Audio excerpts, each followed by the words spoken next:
Pulau misterius di perairan Kalimantan.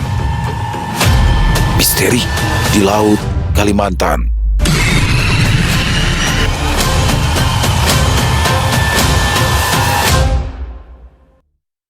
Assalamualaikum warahmatullahi wabarakatuh. Halo semuanya teman-teman, selamat malam, selamat datang kembali di channel kesayangan kita, channel Ilo Bercerita. Channel dimana kisah-kisah horor terbaik dari penulis-penulis terbaik dibawakan di sini. Oke, masih bersama saya Ilo. Dimanapun teman-teman berada, semoga teman-teman selalu dalam keadaan sehat walafiat tanpa kekurangan satu apapun. Amin, amin ya robbal alamin. Dan pada kesempatan yang baik ini, saya akan membawakan satu kisah dari Bang Beben atau Ahmad Ben Bella. Wow, masih di misteri Laut Kalimantan teman-teman ya. Bagaimana di episode ketiga ini, di sini Keli, wah, akan datang ke pulau misterius di mana konon katanya adiknya Ajeng dan juga ibunya berada di sana. Bagaimana keperjalanan dia menuju ke sana? Oke. Dan juga ada teman-teman yang nanyain terus nih, ada beberapa yang nanya, Bang, kisah Pendekar Dayak kapan? Kan sudah di awal udah saya katakan ya, bahwasanya saya juga sudah komunikasi nih, sudah telepon sama Bang Beben. Untuk kitab ketiga Pendekar Dayak masih dalam proses penulisan teman-teman. Nah, di sini nih, kata Bang Beben pasti akan jauh lebih seru daripada kitab 1 dan kitab 2. Jadi yang sudah tayang kemarin, itu adalah kitab 1 dan kitab 2. Intinya masih dalam proses penulisan. Apabila nanti memang sudah jadi, insya Allah langsung dikirim dan bisa kami bawakan di sini. Oke, sebelum kita masuk ke dalam kisahnya, buat teman-teman yang mungkin belum subscribe channel Ilo Bercerita, yuk bisa diklik dulu tombol subscribe. Dan jangan lupa lonceng notifikasinya juga dinyalakan agar teman-teman selalu mendapatkan notifikasi dari konten-konten yang akan kami upload selanjutnya. Untuk channel Ilo Bercerita kami upload setiap hari teman-teman, setiap malam jam 9 malam waktu Indonesia bagian Barat. Gak pakai berlama-lama lagi. Pasti udah gak sabaran kan untuk masuk ke dalam kisahnya. Kita langsung saja masuk ke dalam kisahnya. Kita berangkat ke Kalimantan Tengah. Keli, sudah lama kami menunggumu, ujarnya dengan seringai mengerikan. Dia mendekat. Sementara tubuhku benar-benar tak bisa bergerak. Aku ingin lari, tapi kakiku terlalu berat untuk bergeser walau hanya sejengkal. Aku juga ingin berteriak, tapi entah kenapa mulutku terkunci begitu rapat. Brak! Aku hempas. Seseorang membanting tubuhku lalu mengunci lenganku dari belakang. Wanita misterius itu. Aku benar-benar tak berkutik. Sekujur tubuhku telah benar-benar lumpuh. Lelaki itu segera duduk di dadaku. Tulang rusukku terasa remuk tanpa ampun. Dia menempelkan bilah parang yang tajam di batang tenggorokanku. Aku merinding. Leherku terasa sangat dingin. Belum sempat aku bersuara, lelaki itu dengan tatapan bengis itu mulai menyayat dengan sangat cepat. Cerat! Aku terbangun dengan nafas sesak serta tubuh banjir keringat. Kulirik jam di dinding menunjukkan pukul 6 pagi. Rupanya aku mengalami mimpi buruk, sangat buruk, namun juga terasa begitu nyata. Kuatur nafas, mengucap syukur berulang-ulang. Untuk pertama kali sepanjang hidup, aku mengucapkan terima kasih kepada Tuhan. Setidaknya, Dia masih peduli walau di dalam mimpi. Aku bangkit, bergegas keluar kamar untuk memeriksa keadaan. Semua tampak baik-baik saja, tak ada ceceran darah atau perabot yang berantakan, tak ada bekas perkelahian atau tanda-tanda kekerasan. Pandanganku beralih ke kamar Kyai Maskur. Pintunya terbuka lebar. Rupanya Kyai Maskur terkulai di atas ranjang dengan mata melotot dan wajah yang pucat. Di samping, Nisa berdiri mematung. Gadis itu terlihat gemetar ketakutan. Aku secepatnya menghampiri dengan perasaan cemas. Ada apa? Tanyaku. Nisa tak sanggup bicara. Ia terlihat gugup, wajahnya memasi seperti tepung beras perlahan. Ia mengangkat tangan, lalu menunjuk ke arah dinding. Aku mengikuti arah telunjuknya. Seketika aku terpaku. Darahku cepat naik dari kaki menuju jantung. Di dinding pembatas kamar Kai dan kamarku ada coretan aneh. Coretan melingkar penuh darah membentuk pola simetris saling bertaut. Pola itu seperti tentakel gurita mencekik wajah orang yang terlihat familiar. Ajeng, desisku tak habis pikir. Aku mendekat. Darahnya masih segar, menetes ke lantai. Aku melangkah mundur, aroma amis menusuk hidung. Ajeng dalam bahaya, gumamku lagi. Bang, kamu mendengar ada orang yang masuk?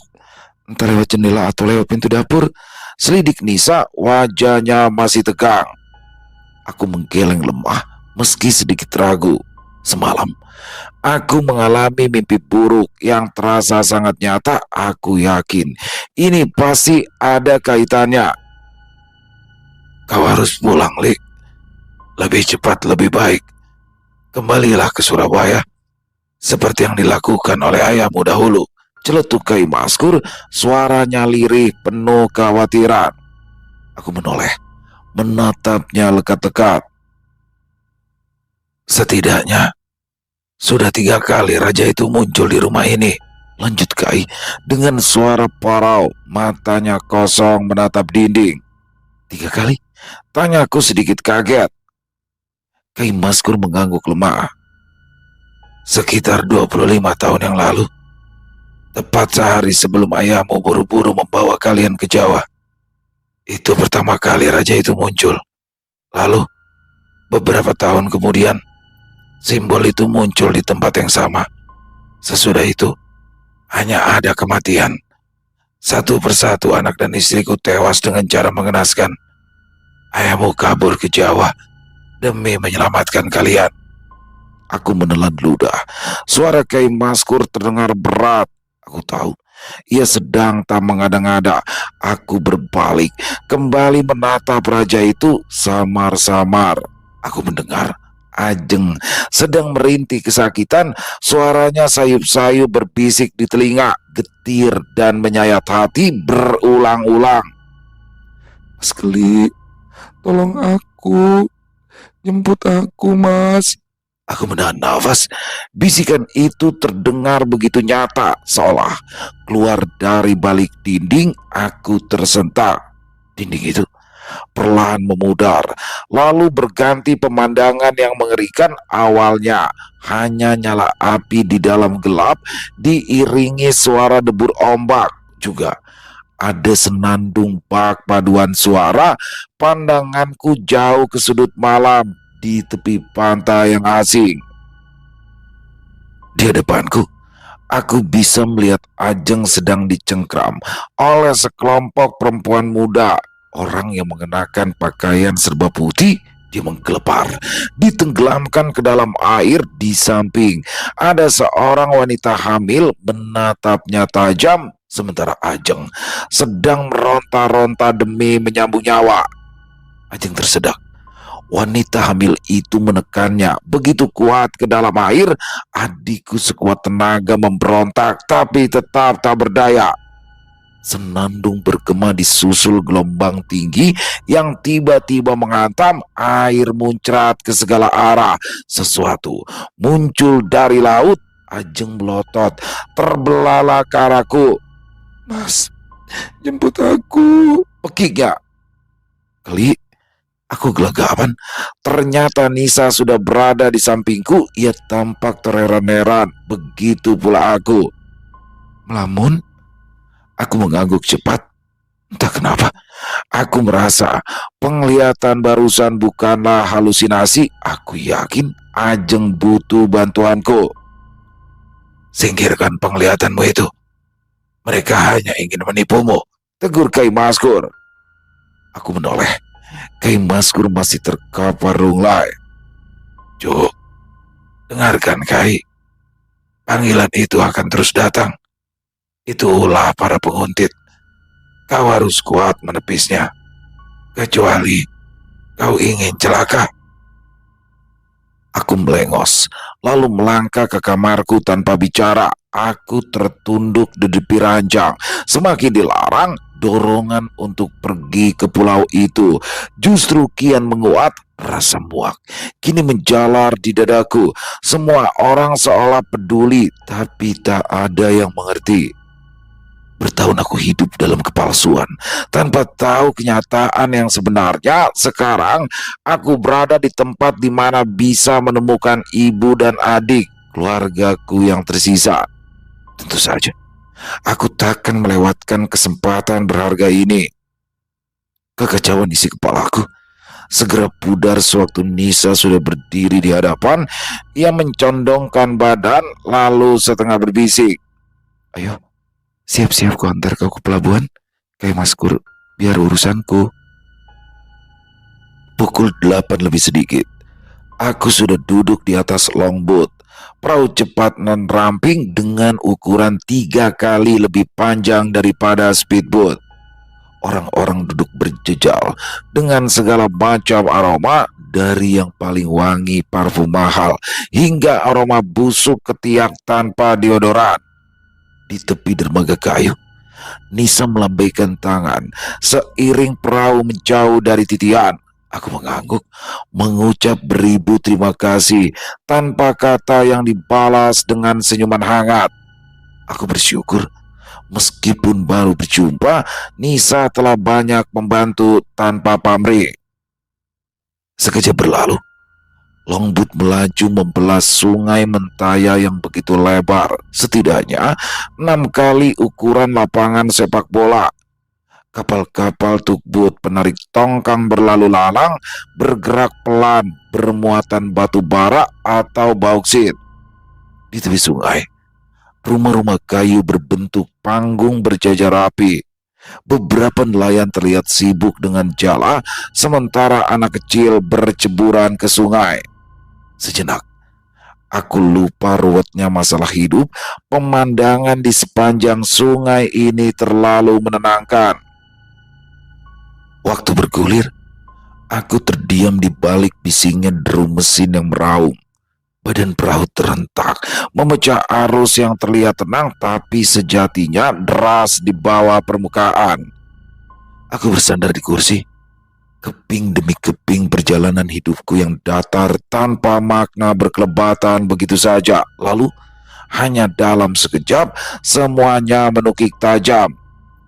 Berawal dari foto usang, tak kusangka aku bisa senekat dan sejauh ini. Dari hiruk-pikuk Surabaya yang penuh asap knalpot, terlempar jauh ke atas sungai Kalimantan untuk mengejar ketidakpastian. Ibu dan Ajeng, apakah mereka benar-benar masih hidup? Atau hanya obsesiku saja yang rindu hangatnya keluarga? Entah berapa lama longboat ini melaju. Beberapa desa di tepi sungai telah terlewati. Aku masih termenung dengan perasaan hampa menatap sungai yang menyimpan bahaya. Teresia, tadi pagi masih saja resah di ujung telepon, seakan ada hal penting yang ingin dia sampaikan. Namun entah kenapa, dia bilang harus disampaikan langsung secara tatap muka. Kutenangkan dia, ku minta menunggu barang 2 atau 3 hari lagi. Perahu lantas berbelok tajam, melewati celah sempit. Lamunanku buyar. Airnya berwarna hitam pekat, penuh buih khas sungai gambut yang penuh rawa misterius. Perahu bergerak pelan karena airnya begitu dangkal. Jurumudi begitu cekatan, menghindari batang kayu serta akar yang tak terlihat. Gelombang memecah tepian sungai yang penuh belukar. Air bercipratan membasahi daun-daun nipa yang berduri tajam. Seekor burung bangau melesat, ular menggeliat di antara rerumputan serta capung beramburan. Sesudah itu, longboat kembali melaju. Kali ini lepas dari muara sungai lalu menyisir laut dengan kecepatan penuh. Longboat bergoyang ke kiri dan kanan seakan hendak karam. Aku sedikit merasakan ngeri, jantungku berdegup cepat, akan tetapi aku lekas tenang lantaran penumpang lain bersikap biasa, seolah Bahaya perjalanan ini bukanlah sesuatu yang perlu dirisaukan. Longboot kembali memasuki muara sungai, melaju tanpa mengurangi kecepatan. Menjelang sore, desa tujuan itu akhirnya terlihat juga. Desa Tanjung Karang, desa penghujung Kalimantan yang menatap langsung Laut Jawa. Aku gugup tak karuan tatkala longboot ini akhirnya merapat di dermaga. Asisten juru budi dengan sigap mengikat tali tambatan badan perahu perlahan tenang. Satu persatu penumpang turun, memijak kaki di titian papan kayu yang basah. Ku tepis ragu, aku segera melompat, menapak dengan mulus. Tarikan nafasku masih saja tersengal. Aku berdiri mengatur nafas, tak mengira bisa sejauh ini ke tempat asing. Perasaan lega, sekaligus resah bercampur aduk menjadi satu. Aku lantas melangkah, meniti tangga yang terbuat dari kayu ulin, lalu bergerak hati-hati ke atas. Aku terhenti di area terminal penumpang. Mataku menangkap banyaknya poster bergambar wajah orang yang ditempel di dinding. Aku tercenung. Poster orang-orang hilang. Bukan anak-anak, tapi remaja dan dewasa, semuanya laki-laki. Sungguh ganjil. Aku menyudahi rasa penasaran itu, lalu kembali melangkah menjauhi dermaga. Aku menyusuri jalan aspal yang mengelupas, diapit jejeran rumah-rumah kayu dengan atap sirap dan seng. Bangunan demi bangunan sarang walet tampak tinggi menjulang, mengeluarkan suara berisik tanpa henti. Aku sadar, orang-orang menatapku curiga. Wajahku terlalu asing bagi kampung ini. Aku terus melangkah tanpa menghiraukan perasaan aneh itu. Aku melihat seorang lelaki tua duduk di beranda rumah mengenakan kaos oblong lusuh dan sarung kotak-kotak. Ia sedang menjahit jala yang robek sebagian. Ku percepat langkah lalu menunduk sopan saat menyapa. Permisi Pak, apakah di sini ada penginapan atau losmen? Lelaki itu menoleh, matanya memicing, menatapku sejenak sebelum menjawab. Ada, jalan terus sampai pertigaan, belok kanan.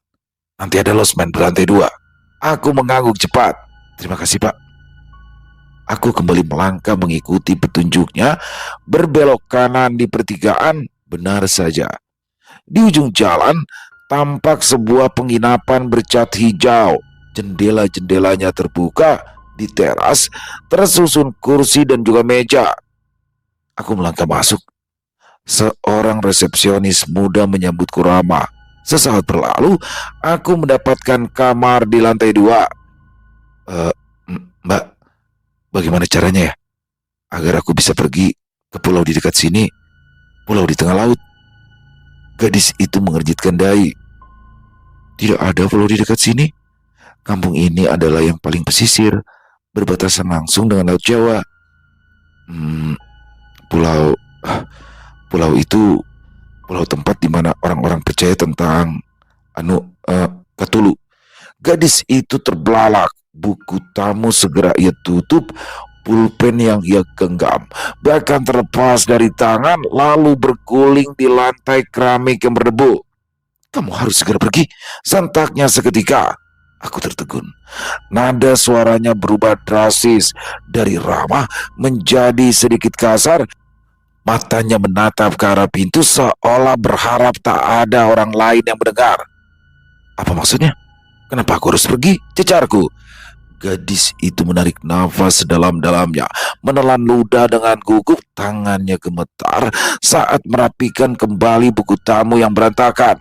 Aduh, gimana ini? Bahaya, ucapnya lirik. Tolong, sebaiknya kamu segera pergi dan jangan pernah datang ke pulau itu. Oh, gak bisa. Aku harus ke sana. Adik dan ibuku sedang menunggu di sana. Desaku. Ia melongo tak percaya. Kamu berasal dari pulau itu? Aku mengangguk. Gadis itu menggigit bibir. Apa yang kusampaikan rupanya terlalu mustahil baginya. Segera kurai tas pinggang, mengeluarkan 2 keping koin emas dari Kai Maskur. Kusodorkan. Ia terdiam. "Tunggulah di kamarmu. Akan ada orang yang menjemputmu," ucapnya lemah. Aku rebah di atas kasur. Sudah tak ada jalan untuk kembali. Aku terperosok semakin dalam ke lubang misteri ini samar-samar. Aku mendengar suara langkah kaki mendekat, lalu pintu diketuk pelan. Aku bangkit, membuka knop pintu dan seorang lelaki muda berdiri dengan nampan berisi air mineral serta 2 potong roti. "Masuk aja, Mas," kataku seraya berbalik badan. Si pelayan masuk tanpa banyak bicara, meletakkan nampan di atas meja kecil di sudut kamar. "Terima kasih," ujarku lagi. Dia hanya melirik dengan tatapan ganjil, lalu melangkah keluar. Aku tak peduli dengan sorot matanya yang mencurigakan. Perutku terlalu lapar. Kurai sepotong roti, ku gigit dengan rakus. Tanpa pikir panjang, roti pertama telah habis. Ku tenggak minuman dari botol mineral hingga airnya tumpah-tumpah di mulut. Rasa aneh segera menjalar. Mulutku terasa kesat, pandanganku buram, nafasku pendek-pendek. Tanganku gemetar saat memegang tepian meja, tapi tubuhku tak sanggup lagi menopang. "Pelayan kurang ajar," aku memaki. Pandanganku berputar-putar, badanku terhuyung, dan kepalaku terasa sangat berat. Detik berikutnya, aku jatuh berdebum di lantai keramik. Selanjutnya, aku benar-benar hilang kesadaran. Aku terbangun karena tubuhku terentak-entak. Kurasakan sikut dan belakang kepalaku sakit semua, perutku mual, dan pandanganku buram. Aku berusaha bangkit, tapi rupanya tangan dan kakiku terikat erat. Aku mengedar pandang, mencoba menguasai keadaan. Aku tercekat. Ya, aku kini berada di dalam perahu nelayan. Suara mesin meraung-raung, badan perahu bergetar tidak karuan. Di sekelilingku hanya ada gelap dan debur ombak yang pecah dihantam perahu. Di atas, langit hitam kelam tanpa bintang. Hanya ada bulan dengan cahaya yang pucat. Udara dingin menampar wajahku. Aku menggigil. Aroma asin laut membuat hidungku berdenyut. Di hadapanku, 3 orang lelaki memelototiku dengan penuh kebencian. Wajah mereka bengis, sebagian tertutup oleh bayangan, sebagian lagi diterangi cahaya temaram dari lampu yang tergantung dari tiang perahu. "Dia sudah sadar," ucap salah seorang dari mereka. Ia mengasah parang, membuat tengkuku meremang hebat. Suara gesekan parang dan batu asahan itu membuat nyaliku ciut. "Seret kemari," perintah lainnya. Tubuhku ditarik kasar ke tengah dek, lalu dilempar begitu saja. Salah seorang mencengkram kerah bajuku. Aku terdongak.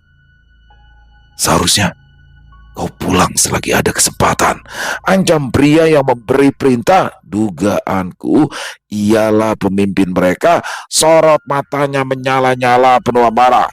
Siapa? Siapa kalian? Dan apa mau kalian?" tanya aku dengan suara parau. "Cuh!" Lelaki itu meludahi wajahku. "Maskur, sialan. Jangan-jangan kakek tua itu berkhianat," aku teriak. "Kai Maskur, ada apa dengan Kai?" tanyaku. "Seharusnya Maskur membunuhmu dan orang tuamu 25 tahun yang lalu. Namun dia terlalu pengecut. Kalian malah disembunyikan dan dilarikan ke tanah Jawa." Dia mencengkram daguku, memaksaku beradu mata dengannya. "Karena itulah nenek tua itu tak kunjung mati juga. Tapi sekarang kau akan mempercepat ajalnya, dan emas itu akan jadi milik kami." "Ramli, cukup bicaramu," potong pria satunya. "Lempar dia ke laut." "Hei, sembeli dulu supaya darahnya menarik ikan hiu," ujar pria yang menggenggam parang. Aku gemetar hebat. Kala ia mendekat, aku tersentak. Rambutku dijambak paksa. Kini leherku terbuka lebar. Aku menahan nafas. Jantungku berdegup kencang. Bilah parang yang dingin menempel di batang tenggorokanku. Namun Seketika terdengar gemuruh dari laut, petir sambar menyambar, diiringi rintik hujan dan hembusan angin kencang. Cuaca seketika berubah menjadi ekstrim. Di langit, awan hitam menggulung dan ombak menghantam badan perahu dengan keras. Parang yang hendak menggorok leherku itu terlempar. Orang-orang itu terguling karena perahu mulai miring ke kiri. Dia datang! Dia datang! Pekik salah seorang bajingan itu. Dia merangkak, berpegangan pada tiang, berusaha tak terpental ke tengah laut. Perahu terhempas, terombang-ambing ke sana kemari, terlempar ke udara, lalu kembali pas ke samudera yang ganas. Seperti mainan di tengah amukan laut, perahu benar-benar tak terkendali. Bahkan salah seorang dari mereka terlempar lalu lenyap dalam sekejap. Badan perahu mulai retak, tiang layar telah patah, air masuk dari buritan, sementara haluan terangkat sangat tinggi seperti papan jungkat-jungkit. Gelombang laut naik menjulang setinggi gedung pencakar langit, lalu menyusut sangat drastis. Perahu terseret arus, suara jerit tenggelam dalam gelegar petir yang membahana. Berpegangan pada sisi perahu dengan tangan terikat sekuat tenaga, aku berusaha tidak terlempar, sementara air asin terus-terusan menampar wajahku. Lalu terjadilah sesuatu yang mengerikan. Semburan air raksasa mencuat ke langit, airnya tumpah ke perahu, memenuhi seluruh geladak. Perahu oleng hebat dan nyaris terbalik. Di sekitaran, air bergolak seperti mendidih di dalam kuali raksasa. Saat itulah aku gemetar tidak karuan. Dari balik gulungan ombak, sosok bayangan raksasa muncul membelah laut, tinggi menjulang, menembus malam diiringi lolongan panjang yang menelusup di tengah badai. Wujudnya samar, tertutup gelap pekat dan gelombang tinggi. Gelegar petir sesekali memperlihatkan bentuk tubuhnya yang aneh. Sekilas, aku melihat sesuatu melekat di punggungnya, besar dan mengembang seperti sayap atau sirip, atau sesuatu yang asing, sesuatu yang tak kupahami. Kemudian ada sesuatu melesat dari badannya, membelah udara, lalu mengempas perahu begitu keras. Entah tangan, entah sungut, tak apapun itu, bentuknya panjang, menggeliat. Seketika perahu pecah berkeping, diiringi bunyi gemeretak seperti ledakan. Serpihannya berserakan, terlempar ke segala arah. Aku hempas ke laut, terombang-ambing di antara puing. Aku pasrah dengan sisa tenaga. Tubuhku terhisap arus berputar yang semakin kuat menarikku ke bawah air. Aku membuka mata. Ternyata aku berada di suatu tempat yang asing. Aku terbaring di atas ranjang sempit tertutup selimut tebal. Aku mencoba berdiri, tempatku berpijak bergetar, deru mesin meraung-raung dari kaca jendela. Rupanya aku masih berada di laut, ombak berayun pelan dan juga tenang. Langit tampak cerah, awan bergelayut di cakrawala, segalanya tampak kontras dengan keadaan semalam, seolah badai itu hanya mimpi. Aku mengedar pandang. Di sudut terlihat lipatan baju dan celana, tampak rapi, seolah sengaja disiapkan untukku. Tanpa pikir panjang, segera saja aku kenakan. Sesudah itu, aku melangkah keluar kamar, menyusuri lorong sempit dengan segudang pertanyaan. Deru mesin terdengar lebih keras dari sini, menggetarkan setiap sudut kapal. Di ujung lorong, tangga besi mengarah ke atas. Aku menaikinya perlahan. Masih limbung, pintu menuju geladak terbuka. Cahaya terang segera menyambut. Kau sudah bangun rupanya, Keli. Sebentar lagi kita akan sampai ke tempat asalmu. Aku terperangah. Seorang perempuan menegurku. Rambutnya tergerai anggun dengan dress serba hitam, berkibar tertiup angin laut. Perempuan aneh itu? Ya, perempuan yang menguntitku dari Surabaya. Di sebelahnya, seorang lelaki berjaket tebal menatapku tajam. Tangannya menyelinap di saku, sedangkan kacamata hitam bertengger di hidungnya yang mancung. Siapa? Siapa kalian? Kalian yang mengutitku sejak dari Surabaya kan? Aku Rena, dan dia Reno abangku. Kami hanya ingin memastikan keselamatanmu, ujar si perempuan dengan tenang. Aku menatap mereka bergantian. Lelaki itu, Reno, mengangguk pelan. Puluhan tahun kami mencarimu. Sementara ibumu dibungkam semenjak kembali ke pulau kita, sautnya dingin. Ibu, Ajeng, jadi mereka masih hidup, cecarku. Rena memandangku dengan sorot mata yang sulit ditebak. Kau akan mengetahui semuanya setelah menginjakan kaki di pulau, termasuk kebenaran tentang takdirmu. Takdir? Takdir apa? Buruku penasaran. Rena bergeming, begitu pula Reno. Keduanya justru menatap ke arah yang sama, ke arah cakrawala yang tidak jelas ujungnya. Eh, orang-orang semalam yang menculikku, siapa mereka? Dan kenapa mereka ingin membunuhku? Aku mulai membuka obrolan. Reno menoleh, menatapku tajam. Para bandit, gerombolan si Maskur. Kayak Maskur bandit. Aku terbelalak. Apa yang orang-orang ini tuturkan membuat kepalaku pusing tujuh keliling. Ya, Maskur itu seorang serakah. Dia sudah mendapat upah lebih banyak dari kata layak. Tapi hendak lebih. Dia dan gerombolannya berniat menjarah emas di pulau itu. Lalu dia membujuk ayahmu. Bertahun mereka melakukan perencanaan, bahkan ayahmu dengan licik merayu salah seorang wanita keturunan Patih untuk membuka rahasia penyimpanan emas kami. Aku tersentak mundur 2 langkah. Apa yang ia ucapkan sulit ku percaya. Bagai tersambar petir di siang bolong, aku berdiri mematung. Ayahku, tidak mungkin. Lalu wanita itu? Ya, ibumu. Sambung Rena. Aku terdiam, lidahku keluh. Laut di hadapan terasa lebih sunyi dari sebelumnya. Mataku nanar, menatap cakrawala yang tak berbatas. Yang kulihat tadi malam, apakah? Rena dan Reno menatapku tajam, lalu mengangguk pelan. Sesudah itu hanya ada diam. Sebentar lagi kita sampai, sekitar 30 menit lagi, ujar nakoda di balik kemudi.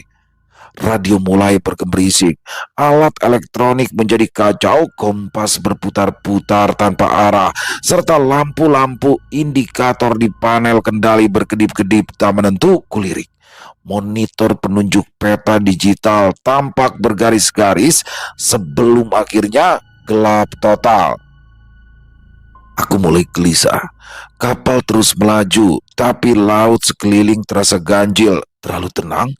Ombak yang sedari tadi berayun mendadak diam. Bahkan gemuruh suara angin laut seketika lenyap. Hanya terdengar deru bising suara mesin yang terus meraung-raung. Jangan risau, setelah melewati Batu Mandi kita akan sampai, tegur nakoda menangkap kekhawatiranku. Batu Mandi? Tanyaku lirih.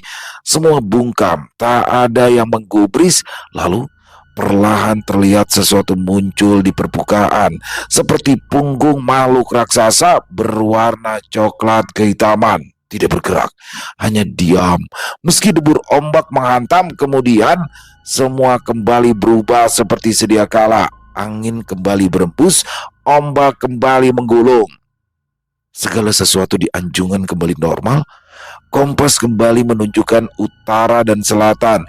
Radio berhenti bergemerisik serta peralatan lain menyala seperti semula. Monitor navigasi menampilkan peta dengan jelas, sementara lampu-lampu indikator berhenti berkedip semaunya. Aku melangkah keluar dari anjungan, berdiri di haluan. Angin laut menerpa wajahku, terasa dingin sekaligus hangat secara bersamaan. Aku mengedar pandang. Kapal baru saja melewati Batu Mandi yang terlihat kian mengecil di belakang. Pikiranku berkecamuk, mencoba mengurai semua yang telah terjadi. Namun, tak ada satupun yang kupahami. Aku butuh teman bicara untuk sekedar tukar pikiran, nasihat, atau bahkan bantahan. Seketika aku teringat Teresia. Aku sempat mengabari sewaktu tiba di penginapan kemarin. Namun sesudah itu kami tak ada komunikasi lagi. Aku melangkah cepat. kembali ke anjungan menanyakan barang-barangku. Tas, ponsel, dompet, kalian amankan? Rena dan Reno serentak menggeleng. Sewaktu kami tiba di penginapan, hanya ada kamar yang berantakan yang kami dapat. Tak ada satupun barangmu yang kami temukan. Sesudah itu kami mencarimu ke laut. Mungkin telah hilang akibat badai semalam. Tutur Rena dingin. Celaka. Aku membatin. Aku melangkah keluar anjungan dengan sumpah serapah. Aku benar-benar kacau. Teresia pasti khawatir bukan kepalang di sana. Aku menarik nafas, mencoba menenangkan diri. Pandangan mataku menyapu cakrawala. Di kejauhan, tebing raksasa tampak menjulang dihantam gelombang. Pohon-pohon lebat berdiri di atasnya dengan selimut kabut tipis. Di sekitaran, burung-burung pemakan ikan melesat rendah berburu mangsa. Kita sudah dekat, ujar Rena yang sudah di samping. Angin laut mengibarkan rambutnya yang sebahu. Sesudah tebing itu, kau akan melihat pantai yang sangat indah. Aku hanya menoleh tanpa bicara. Dulu, pulau itu adalah puncak gunung api purba yang kemudian meletus. Mungkin ribuan tahun lalu, sebelum ia tenang seperti sekarang. Tanah yang ada di atasnya memberi kehidupan bagi siapa saja yang menetap di sana. Jangan risau, sesampainya di sana kau akan betah. Aku hanya bergeming. Keterangan dari Rena tak sedikit pun membuatku tergugah. Aku punya rencana lain. Sesudah bertemu ibu dan adik, aku akan selekasnya pergi dari pulau misterius itu. Kapal terus bergerak dengan kecepatan penuh membelah gelombang. Tebing raksasa di hadapan terlihat kian dekat, tinggi menjulang. Permukaannya terjal dan juga gelap, dihantam ombak tanpa henti. Begitu kapal berbelok menyusuri sisi tebing, pemandangan yang sama sekali berbeda membuatku terpana. Sebuah pantai dengan pasir putih terhampar luas, lautnya berwarna biru jernih nyaris tanpa gelombang, pohon-pohon kelapa berjejer rapat bak lukisan, perahu-perahu nelayan tradisional bergoyang pelan di tengah laut mencari penghidupan. Dermaga sebentar lagi, sedikit menjorok laut. Apa kau ingat? Tutur Rena. Ya, aku mulai ingat asal-usulku. Sautku datar. Kelebatan demi kelebatan masa kecilku mulai muncul. Suara riuh anak-anak berlari di pasir, suara panggilan ibu kala matahari nyaris tenggelam, semua muncul begitu saja. Entah kenapa, aku merasa tenang. Gejolak di dadaku seakan lenyap. Segala tanya sepanjang hidupku telah hilang dalam sekejap. Kapal mengurangi kecepatan, merapat ke tepi. Di dermaga, orang-orang berkumpul seolah sengaja menanti kedatangan kami. Mereka berkerumun dan berdesakan. Para lelaki terlihat mencolok dengan mengenakan kain putih dan bertelanjang dada.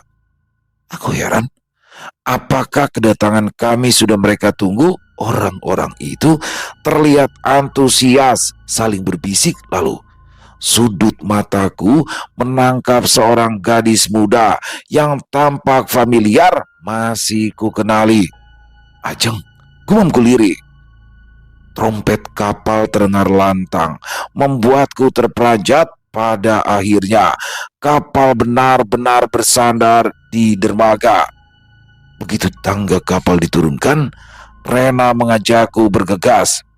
Ayo, mereka sudah menunggumu. Aku menarik nafas dalamnya, lalu mengayunkan kaki dengan gontai. Perasaanku campur aduk antara harus sekaligus asing menjadi satu.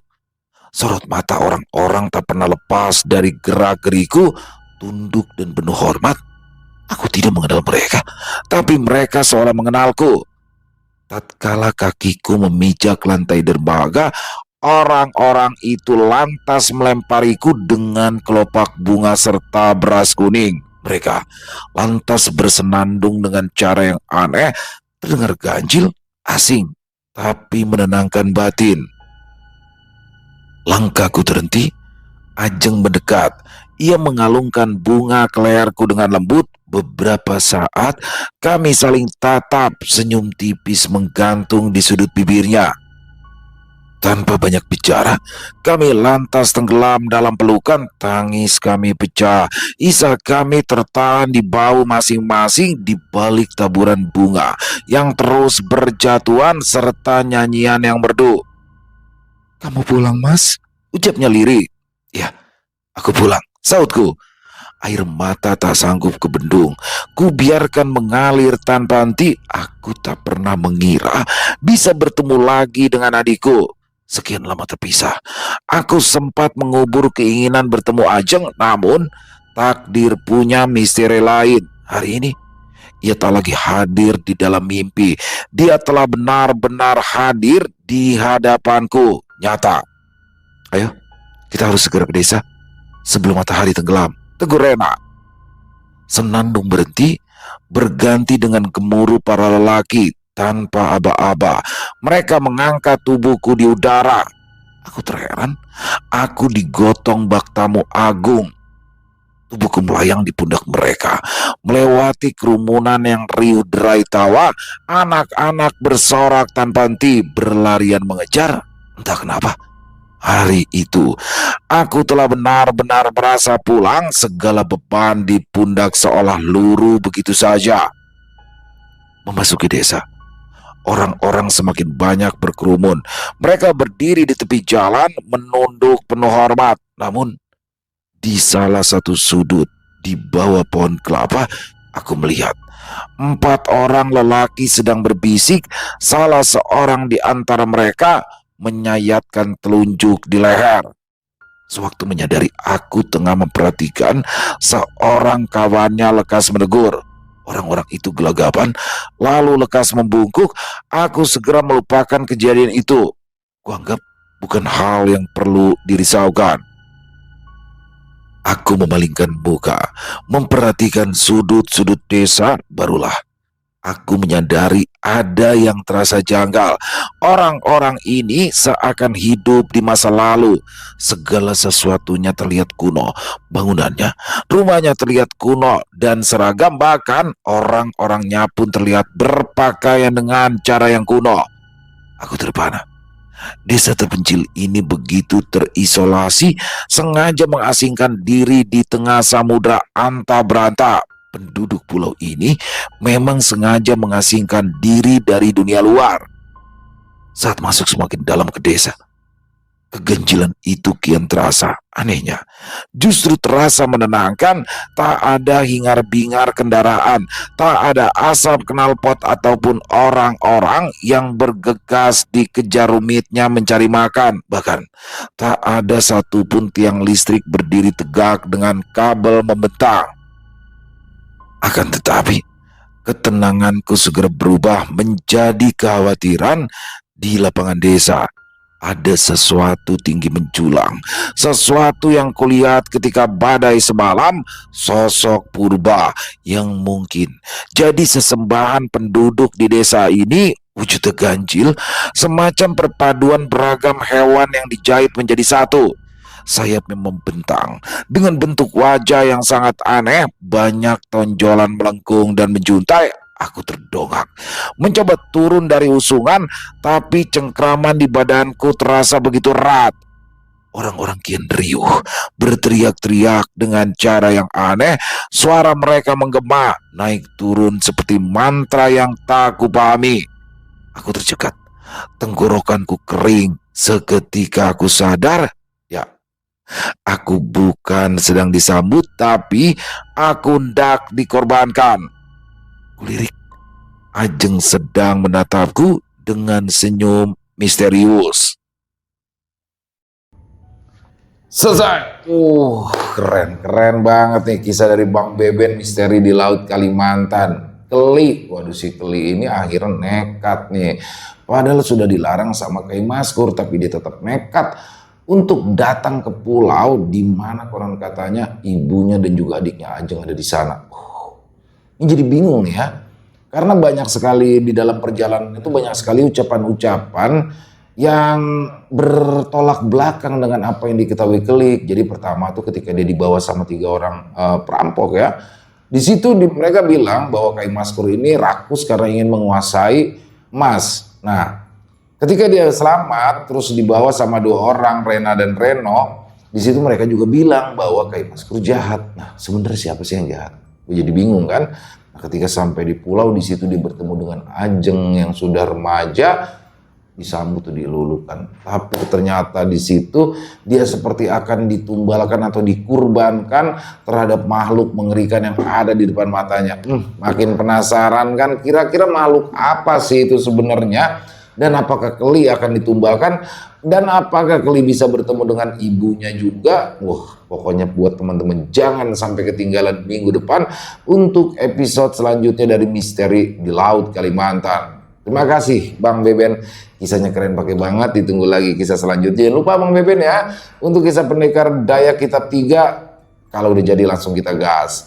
Dan semoga kisah barusan bisa menghibur teman-teman semua ya, para pecinta penikmat horor misteri. Dan buat yang suka dengan videonya bisa diklik tombol like, tombol jempol, tombol hype-nya jangan lupa dong teman-teman ya. Dan boleh juga dibantu di-share link videonya ke teman-teman yang lain, agar juga ikut merasa terhibur.